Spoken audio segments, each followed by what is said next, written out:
While we would love to be able to combat invasive species everywhere, we realize that that is not practical.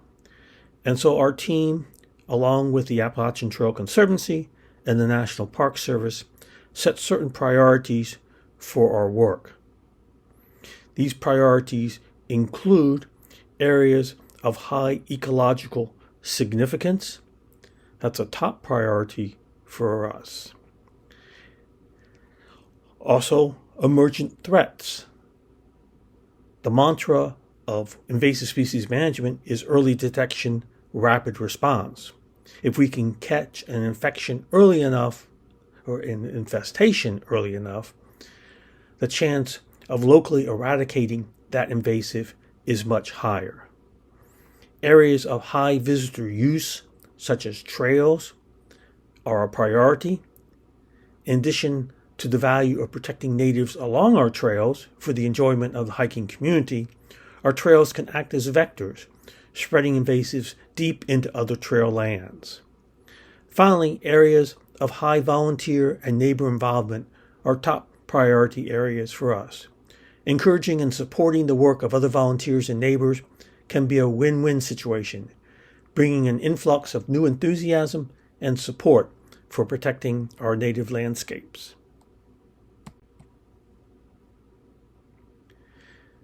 Needless to say, never pull or spray a plant where you're unsure of its identification. It's the mission of our land management partners to protect and preserve the native vegetation on their land. So to protect the native species and get rid of the invasives, invasive plant ID is critical.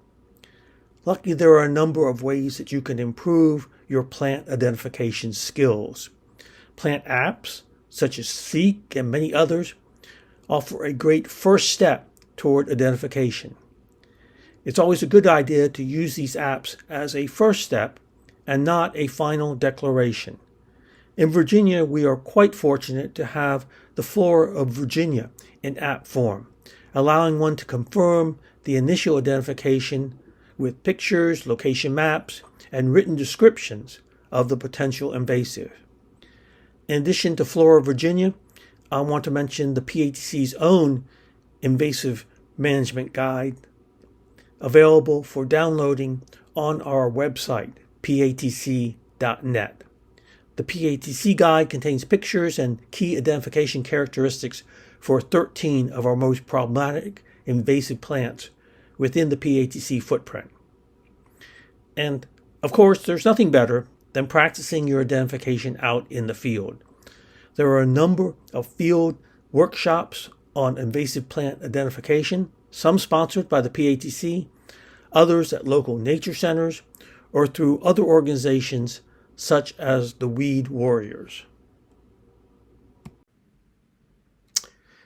Thanks for listening. If you're still enthused about protecting our native landscapes from infestations of invasive plants, and would like more information about our invasive plant management team, or would like to discuss ways that you can help protect the native landscapes along the trail in your area, please feel free to reach out by email. I'm always happy to help. As I often say, our trails are special, but what makes them truly special are the lands that they pass through. Together, we can ensure that these landscapes remain protected and special for generations to come. See you out on the trail.